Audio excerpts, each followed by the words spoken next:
اعوذ باللہ من الشیطان الرجیم بسم اللہ الرحمن الرحیم وقال الذين لا يرجون لقاءنا لولا انزل علينا الملائكة أو نرى ربنا لقد استكبروا في أنفسهم وعتوا عتوا كبيرا صدق اللہ العظیم اللہم صلی علی محمد النبی الامی وعلى آلہ وسلم تسلیما۔ 19ویں پارے کا خلاصہ بیان ہو رہا ہے۔ جو لوگ آخرت پر عقیدہ نہیں رکھتے، یعنی جو کہتے ہیں قیامت کوئی نہیں، وہ یوں کہتے ہیں کہ ہم پر فرشتے کیوں نہیں نازل ہوتے، یا ہمارا رب ہمیں نظر کیوں نہیں آتا۔ یہ اصل میں تکبر کرتے ہیں، اور جس دن فرشتے ان کو دکھا دیے گئے تو ان کے لیے کوئی خوشی کی بات نہیں ہوگی، بلکہ وہ عذاب کا دن ہوگا۔ اللہ فرماتے ہیں کہ کچھ لوگ ایسے ہیں جو قیامت کے دن اپنے ہاتھ اپنے منہ میں دے کر چبائیں گے، اور وہ یوں کہیں گے یا لیتنی اتخذت مع الرسول سبیلا، کاش ہم اللہ کے رسول کے ساتھ ان کے راستے پہ چلتے، فلاں کو ہم دوست نہ بناتے۔ کیونکہ بعض دوستیاں ایسی ہیں جو دنیا کی بنیاد پر ہوتی ہیں اور وہ انسان کو دین سے دور کر دیتی ہیں، تو ایسی دوستیاں قیامت کے دن دشمنی میں بدل جائیں گی، اور انسان پچھتائے گا کہ کاش میں اس کا دوست نہ ہوتا، میں اللہ اور اس کے رسول کے راستے پر چلتا۔ اللہ تعالیٰ قیامت کے دن نبی پاک صلی اللہ علیہ وسلم فرما رہے ہیں کہ قیامت کے دن شکایت کریں گے، یا ربی ان قوم اتخذوا هذا القرآن مہجورا، اے میرے رب میری قوم نے اس قرآن کو مذاق سمجھا۔ جب اللہ کے نبی شکایت کریں اور شکایت سننے والے اللہ ہوں تو پھر انسان کی بربادی میں کوئی چیز باقی نہیں رہتی۔ جب نبی شکایت کریں کہ میری قوم نے قرآن کو مذاق سمجھ لیا، تو ہمیں چاہیے کہ ہم قرآن سے محبت بھی رکھیں، اس کو پڑھیں بھی، اس کو سمجھیں بھی، اور اس پر عمل کی کوشش کریں۔ کافروں نے ایک اعتراض یہ کیا کہ قرآن کریم اکٹھا نازل کیوں نہیں ہوا۔ اللہ نے اس کا جواب دیا کہ اس لیے کہ جب کافر نبی کے خلاف باتیں کریں اور نبی کو صدمہ پہنچے تو ہم قرآن کریم نازل کر کے ان کی حوصلہ افزائی کریں گے، ان کی دلجوئی کریں گے، اور جو ان کو لوگ باتیں کر رہے ہیں اس سے جو تکلیف پہنچ رہی ہے ہم اس تکلیف کو دور کریں گے۔ پھر اللہ تعالیٰ فرماتے ہیں کہ یہ کافر جب آپ کو دیکھتے ہیں تو مذاق اڑاتے ہیں، اور مذاق اڑا کر یوں کہتے ہیں اہذا الذی بعث اللہ رسولا، کیا یہ ہے وہ شخص جس کو اللہ نے رسول بنا کے بھیجا؟ اور پھر یوں کہتے ہیں کہ اگر ہم اپنے بتوں پر ثابت قدم نہ رہتے تو یہ نبی تو ہمیں ہمارے بتوں سے گمراہ کر دیتا، یعنی ہمیں بتوں کی عبادت سے ہٹا دیتا۔ پھر اللہ فرماتے ہیں کہ آپ نے اس شخص کو دیکھا جو اپنی خواہشات کو اپنا خدا سمجھتا ہے، یعنی وہ یہ چاہتا ہے کہ جو میرے دل میں آیا وہ پورا ہونا چاہیے۔ پھر اللہ تعالیٰ نے اپنی قدرت کو بیان فرمایا کہ یہ جو سائے ہوتے ہیں یہ اللہ بناتا ہے، اور سورج کو اس پر دلیل بناتا ہے کہ سورج نکلتا ہے تو چیزوں کا سایہ ہوتا ہے۔ رات کو نیند کی چیز اللہ نے بنایا، اور نیند سے تھکاوٹ دور اللہ کرتا ہے۔ دن کو روشن اللہ نے بنایا، بارش سے پہلے ہواؤں کو اللہ چلاتا ہے، پھر مردہ زمین کو پانی کے ذریعے زندہ اللہ کرتا ہے، اور بہت سارے جانوروں کو اور انسانوں کو پانی اللہ پلاتا ہے۔ پھر فرمایا نبی علیہ السلام کو اللہ نے فلا تطع الکافرین وجاہدہم بہ جہادا کبیرا، کافروں کی بات آپ نے نہیں ماننی، بلکہ اس قرآن کریم کے ذریعے سے ان کے خلاف بڑا جہاد کیجیے۔ اللہ وہ ہے جو دو دریاؤں کو اکٹھا چلاتا ہے، ایک کا پانی میٹھا ہے اور ایک کا کڑوا ہے، اور دونوں کے درمیان پردہ اللہ کے حکم کا ہے۔ اور اللہ وہ ہے جس نے پانی سے انسان کو بنایا، پھر اس کا نسبی خاندان بنایا کہ یہ اس کی ماں ہے، یہ اس کا باپ ہے، یہ اس کے بھائی ہیں، وصہرا، اور اس کے سسرالی رشتہ دار بھی اللہ نے بنائے ہیں۔ ہم نے آپ کو مبشر اور نذیر بنا کے بھیجا ہے۔ آپ اللہ کی ذات پر بھروسہ کیجئے جو ہمیشہ سے زندہ ہے، جس پہ کبھی موت نہیں آئے گی۔ اللہ کی حمد و ثنا کی تسبیح کیجئے۔ اللہ تعالیٰ نے اپنے بندوں کی صفات کو بیان فرمایا کہ وعباد الرحمن، اللہ کے جو پسندیدہ بندے ہیں ان کی صفات میں سے ایک صفت یہ ہے کہ وہ زمین پر عاجزی سے چلتے ہیں، جاہلوں سے مخاطب ہوتے ہیں تو بحث نہیں کرتے، رات کو عبادت کرتے ہیں اور اللہ سے جہنم سے پناہ مانگتے ہیں، اور جب خرچ کرتے ہیں نہ تو فضول خرچی کرتے ہیں نہ کنجوسی کرتے ہیں، اللہ کے ساتھ کسی کو شریک نہیں ٹھہراتے اور کسی کو ناحق قتل نہیں کرتے اور بدفعلی بھی نہیں کرتے، بد کردار نہیں ہوتے۔ اور اگر کوئی آدمی توبہ کر لے اور ایمان لے اور نیک عمل کر لے تو ہم اس کے گناہوں کو نیکیوں میں بدل دیتے ہیں۔ اور میرے بندوں کی ایک صفت یہ ہے کہ وہ جھوٹی گواہی نہیں دیتے، فضول کاموں میں اپنے آپ کو مگن نہیں کرتے، اور جب رب کی آیات ان کے سامنے پڑھی جاتی ہیں تو اندھے اور بہروں کی طرح نہیں گرتے، اور یوں بھی دعا مانگتے ہیں کہ اے اللہ میری بیویوں کو اور میری اولاد کو میری آنکھوں کی ٹھنڈک بنا اور ہمیں متقی لوگوں کا امام بنا۔ آگے سورہ شعراء کا آغاز ہو رہا ہے۔ اس میں پہلے تو اللہ تعالیٰ نے نبی علیہ السلام سے یہ فرمایا کہ جب آپ تبلیغ کرتے ہیں اور لوگ بات نہیں مانتے تو آپ اپنے سینے میں کڑن محسوس کرتے ہیں۔ ایک حدیث پاک میں ہے کہ آپ کے سینے سے یوں آواز آتی تھی جیسے ہنڈیا کے ابلنے کی آواز آتی ہے۔ یہ غم کی وجہ سے ہوتا تھا کہ یہ لوگ ایمان کیوں نہیں لاتے۔ تو اللہ فرماتے ہیں کہ لگتا ہے کہ ان کے ایمان نہ لانے کی وجہ سے آپ اپنی جان ضائع کر دیں گے، یعنی آپ اپنے آپ کو شہید کر دیں گے اس وجہ سے کہ یہ لوگ ایمان کیوں نہیں لاتے۔ اللہ تعالیٰ نے موسیٰ علیہ السلام کا واقعہ بہت تفصیل سے بیان فرمایا۔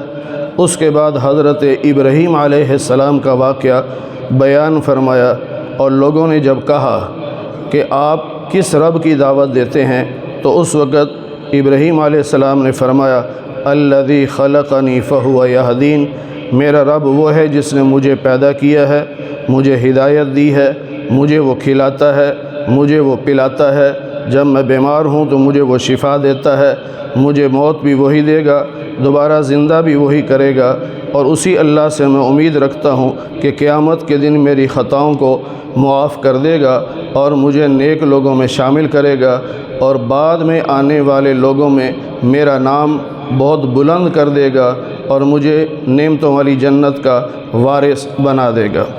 اس کے بعد نوح علیہ السلام کا واقعہ، اور پھر ہود علیہ السلام کا واقعہ، پھر صالح علیہ السلام کا واقعہ، پھر لوط علیہ السلام اور شعیب علیہ السلام کا واقعہ۔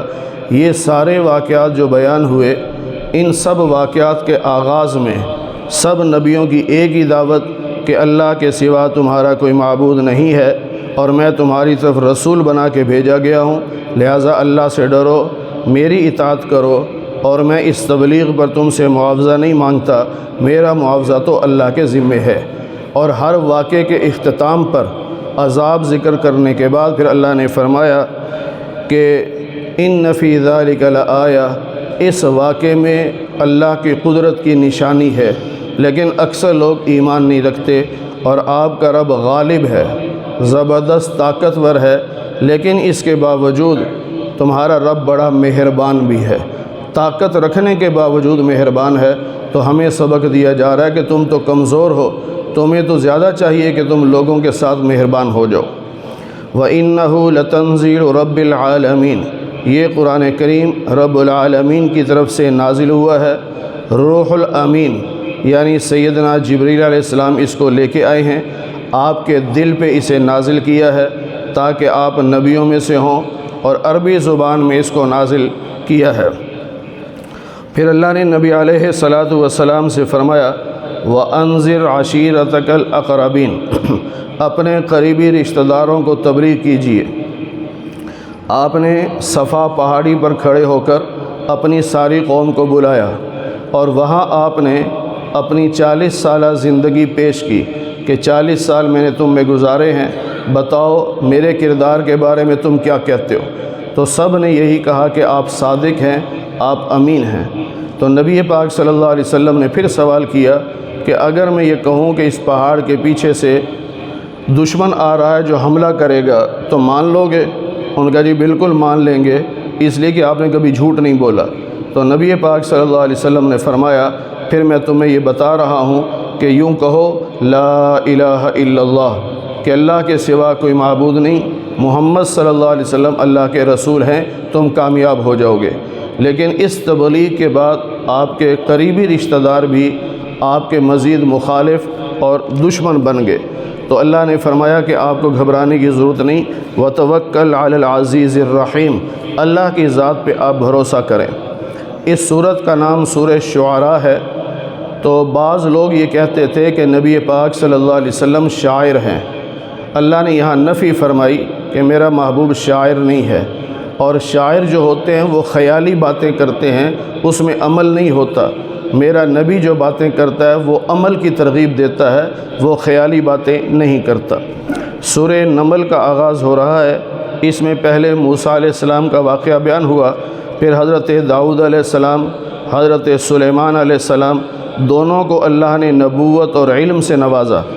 تو اس پر دونوں باپ بیٹے نے کہا الحمدللہ الذی فضلنا، تمام تعریف اس اللہ کی جس نے ہمیں اپنے مومن بندوں میں سے اکثریت پر فضیلت عطا فرمائی۔ سلیمان علیہ السلام کو اللہ نے داؤد علیہ السلام کا وارث بنایا، انہیں پرندوں کی بولیاں بھی سکھائیں۔ پھر آپ ایک لشکر کے ساتھ جا رہے تھے کہ آگے ایک چیونٹی نے باقی چیونٹیوں سے کہا کہ تم ادخلوا مساکینکم، اپنی بلوں میں گھس جاؤ، کہیں ایسا نہ ہو کہ سلیمان اور اس کا لشکر بے دھیانی میں تمہیں روند ڈالے۔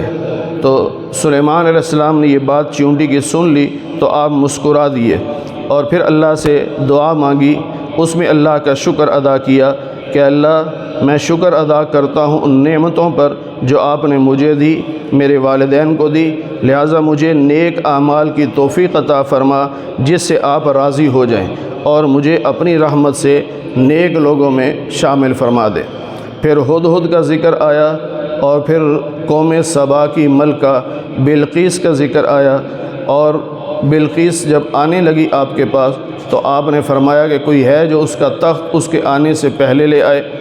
تو جنات میں سے جو بڑا جن تھا جسے عفریت کہتے ہیں، اس نے کہا جی میں لے آؤں گا، لیکن مجلس کے اختتام تک، یعنی جتنی دیر آپ بیٹھے ہیں اور آپ کی یہ مجلس ختم ہوتی ہے اس سے پہلے میں لے آؤں گا۔ آپ فرمایا نہیں مجھے اس سے پہلے چاہیے۔ تو ایک عالم تھا، اس نے کہا کہ میں یہ لے آؤں گا، انا آتیک بہ قبل ان یرتد الیک طرفک، کہ آپ آنکھ بند کر کے آنکھ کھولیں گے تخت حاضر ہوگا۔ اور ایسا ہی ہوا، سلیمان علیہ السلام نے آنکھ بند کی، آنکھ کھولی تو تخت سامنے پڑا ہوا تھا۔ فلما رآہ مستقرا عندہ، جب اسے اپنے پاس دیکھا تو سلیمان علیہ السلام نے فرمایا ھذا من فضل ربی، یہ میرے رب کا فضل ہے، میرا رب میرا امتحان لے رہا ہے کہ میں شکر ادا کرتا ہوں یا ناشکری کرتا ہوں، اور جو شکر ادا کرتا ہے اس کا اپنا بھلا ہوتا ہے، اور جو ناشکری کرتا ہے تو اللہ کو تو اس کی کوئی پرواہ نہیں، کیونکہ اللہ تو بے نیاز ہے، اللہ کسی کا محتاج نہیں ہے۔ پھر اللہ تعالیٰ نے صالح علیہ السلام کا اور لوط علیہ السلام کا واقعہ بیان کیا، اور آخر میں ایک سوال کیا کہ اللہ خیر اما یشرکون، تم بتاؤ اللہ بہتر ہے یا تمہارے بت بہتر ہیں؟ اب یہ سوال کر کے آگے پھر اللہ سوال کر رہے ہیں کہ ایک ذات وہ ہے جس نے آسمان و زمینوں کو بنایا، آسمان سے پانی برسایا، گھنے جنگلات بنائے، درخت پیدا کیے جو تم نہیں کر سکتے تھے۔ اب بتاؤ نا الہ مع اللہ، کیا اللہ کے ساتھ کوئی اور بھی ایسی ذات ہے جو یہ کر سکے؟ گویا جو پچھلا سوال تھا اس کا یہ جواب ہے کہ تم بتاؤ کہ اللہ بہتر ہے یا تمہارے بت بہتر ہیں؟ اللہ تو یہ کام کرتا ہے، تمہارے بت تو کچھ بھی نہیں کر سکتے۔ پھر فرمایا اللہ وہ ہے جس نے زمین کو قرار بخشا ہے، اس میں نہریں جاری کی ہیں، اس میں پہاڑ گاڑے ہیں، اس میں 2 دریا اکٹھے چلائے ہیں، اور جو پریشان ہوتا ہے اس کی پریشانی کو اللہ دور کرتے ہیں۔ اللہ نے تمہیں زمین میں اپنا خلیفہ بنایا ہے، پھر خشکی اور تری کے اندھیروں میں اللہ ہی تمہاری رہنمائی کرتا ہے، بارش سے پہلے ہوائیں اللہ چلاتا ہے، پہلی بار بھی مخلوق کو اللہ نے پیدا کیا ہے، اور تمہیں رزق بھی اللہ دیتا ہے، اور دوبارہ بھی تمہیں اللہ ہی پیدا کرے گا۔ پھر فرمایا کہ ان سے کہہ دیجئے زمین و آسمان کی مخلوق غیب نہیں جانتی، غیب کا علم صرف اللہ کے پاس ہے۔ کافر کہتے ہیں کہ جب ہم مر جائیں گے، مٹی ہو جائیں گے، دوبارہ کیسے زندہ ہوں گے؟ اللہ فرماتے ہیں کہ ان سے کہیے زمین میں چلو پھرو اور اللہ کی قدرت کو دیکھو، اور اللہ نے جن مجرموں کو سزا دی تھی ان مجرموں کو دیکھو۔ پھر اللہ تعالیٰ قیامت کی نشانیوں میں سے ایک نشانی کو بیان فرماتے ہیں کہ زمین سے ایک جانور ہم نکالیں گے۔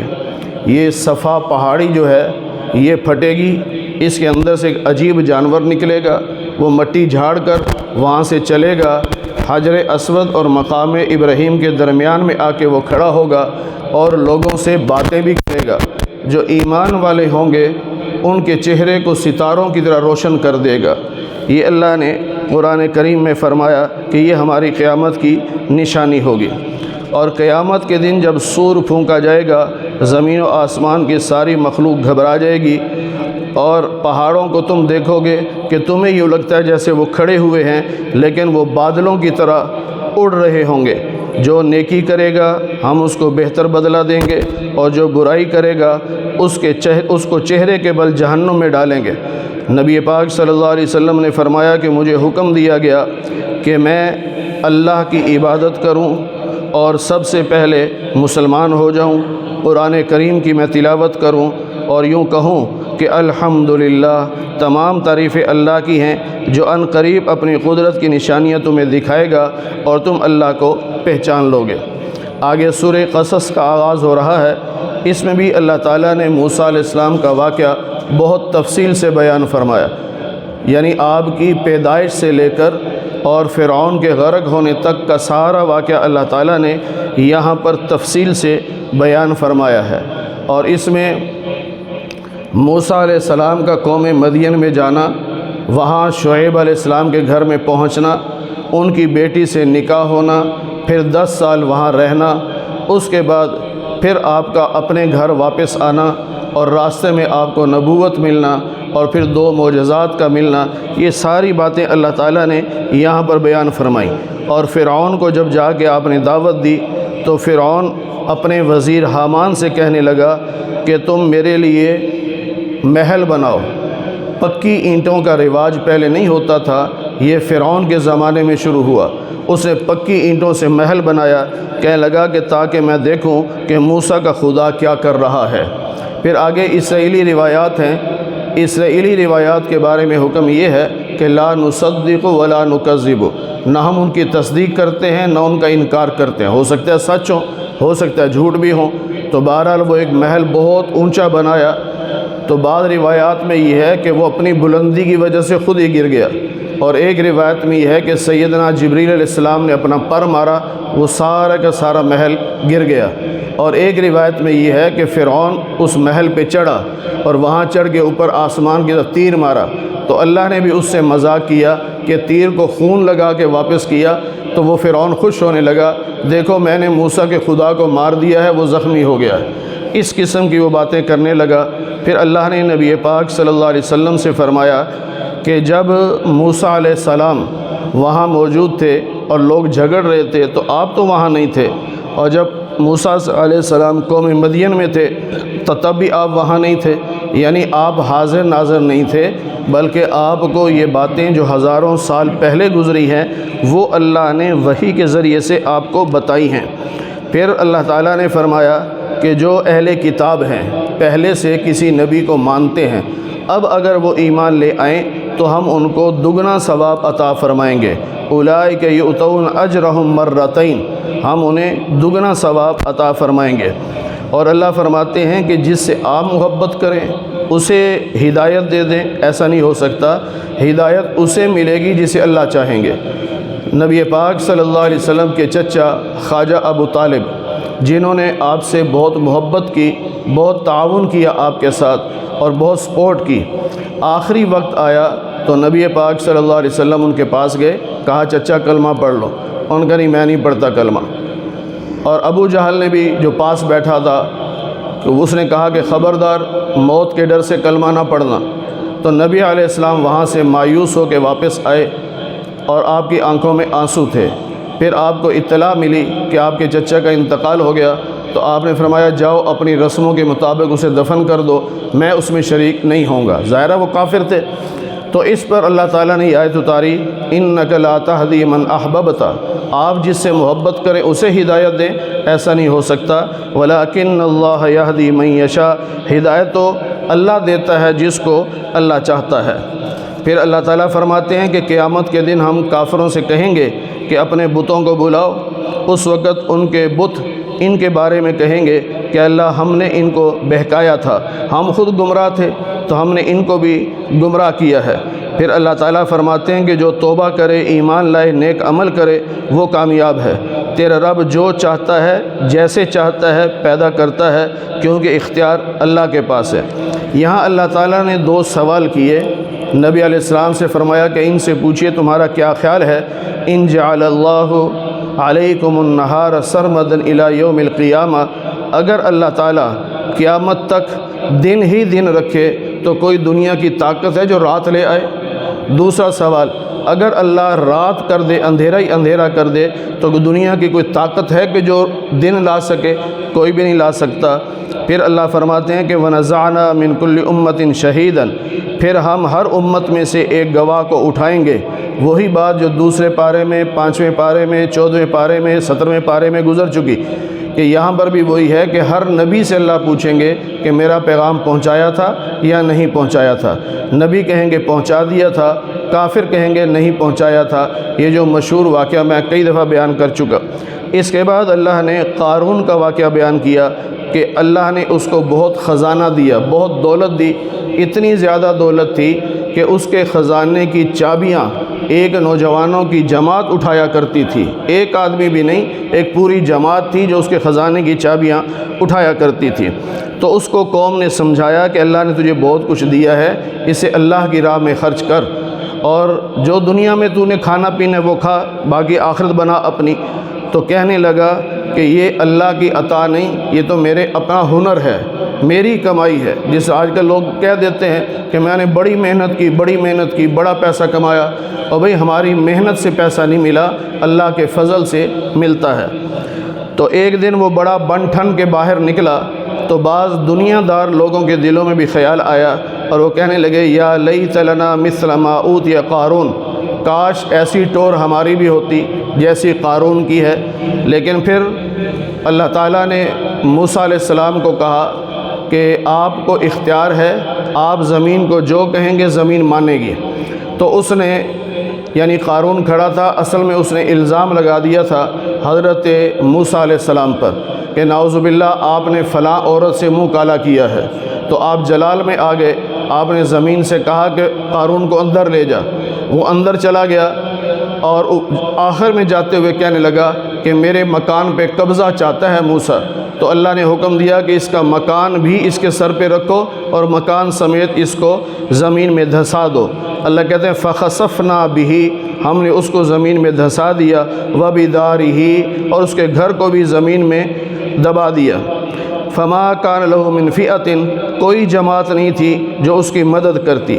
اب اگلے دن جب لوگوں کو پتہ چلا کہ قارون کے ساتھ تو یہ ہوا، اس وقت انہوں نے کہا کہ وَيْكَأَنَّ اللَّهَ يَبْسُطُ الرِّزْقَ لِمَن يَشَاءُ، کہ یہ تو اللہ کا حکم ہے، اللہ کسی کو مال زیادہ دیتا ہے، کسی کو کم دیتا ہے، اور شکر ہے اللہ کا ہم پر احسان ہے کہ ہم زمین میں نہیں دھنسے۔ تو اس لیے ہر آدمی کو دیکھ کر یا اس کی دولت کو دیکھ کر منہ میں پانی نہیں آنا چاہیے۔ جس حال میں رب نے رکھا ہے اس حال میں اللہ کا شکر ادا کرنا چاہیے۔ نبی پاک صلی اللہ علیہ وسلم جب مکہ چھوڑ کر مدینہ تشریف لے جا رہے تھے تو اس وقت اللہ نے فرمایا ان الذی فرض علیک القرآن، جس رب نے آپ پر قرآن نازل کیا ہے وہ آپ سے وعدہ کرتا ہے کہ ایک دن آپ کو مکہ میں واپس لائے گا، پھر 8ویں سال آپ 10,000 صحابہ کا لشکر لے کر مکہ میں داخل ہوئے اور مکہ فتح ہوا اور کوئی آپ کا راستہ نہیں روک سکا۔ سورہ عنکبوت کا آغاز ہو رہا ہے، اس میں اللہ تعالیٰ نے کچھ منافقین کے حالات کو بیان کیا ہے، ایمان والوں کے حالات کو بھی بیان کیا اور منافقین کے حالات کو بھی بیان کیا۔ فرمایا منافق جب کوئی پریشانی آتی ہے اسے اللہ کا عذاب سمجھتے ہیں، اور پھر جب اللہ کی مدد آتی ہے تو اس پہ وہ بڑے خوش ہو جاتے ہیں، اور اللہ تعالیٰ دنیا میں حالات بدلتا رہتا ہے اس لیے کہ پتہ چلے دنیا کو کہ کون مخلص ہے اور کون منافق ہے۔ بعض کافروں نے ایمان والوں سے کہا کہ تم ہمارے پیچھے چلو، یعنی نبی کی بات نہ مانو، ہمارے پیچھے چلو، ہم تمہارے گناہوں کو اپنے سر لے لیں گے۔ اللہ کہتے ہیں کوئی کسی کے گناہوں کو اپنے سر نہیں لے سکتا، ہاں اپنے گناہوں کا بوجھ خود اٹھائے گا، اور جس کو گناہ پر لگایا ہے اس کے گناہوں کا بوجھ بھی اس کو اٹھانا پڑے گا۔ پھر اللہ تعالیٰ نے نوح علیہ السلام کا مختصر سا ذکر کیا کہ وہ 950 سال دنیا میں رہے، پھر ہم نے ان کو اور کشتی میں سوار ہونے والوں کو نجات دی۔ پھر ابراہیم علیہ السلام کا واقعہ اللہ نے بیان فرمایا، اور ان کے بھتیجے حضرت لوط علیہ السلام کا واقعہ بیان فرمایا، اور فرمایا کہ جو کافر ہیں وہ اللہ کی آیات سے مایوس ہیں، اللہ کی رحمت سے وہ مایوس ہیں، ان کے لیے دردناک عذاب ہوگا۔ اب ابراہیم علیہ السلام کی دعوت کے جواب میں ان کے پاس کوئی جواب تو تھا نہیں، کہنے لگے کہ اس کو قتل کر دو یا اسے آگ میں جلا دو۔ اللہ کہتے ہیں ہم نے ابراہیم علیہ السلام کو آگ میں بھی بچا لیا۔ رب جب بچانے پہ آئے تو آگ کے اندر بھی بچا لیتا ہے، اور جب مارنے پہ آئے تو کوئی معمولی سی بات کے ذریعے بھی اللہ مار دیتا ہے۔ پھر اللہ فرماتے ہیں کہ لوط علیہ السلام جو ابراہیم علیہ السلام کے بھتیجے تھے وہ ان پر ایمان لائے، اور پھر دونوں نے یعنی چچا اور بھتیجا نے ہجرت کی، شام کی طرف چلے گئے۔ پھر اللہ نے ابراہیم علیہ السلام کو بیٹا اسحاق دیا، پھر پوتا یعقوب دیا، پھر ان کی اولاد میں نبوت جاری کی، کتابیں بھی عطا فرمائیں، اور دنیا میں اجر بھی دیا، اور آخرت میں نیک لوگوں میں شامل کیا۔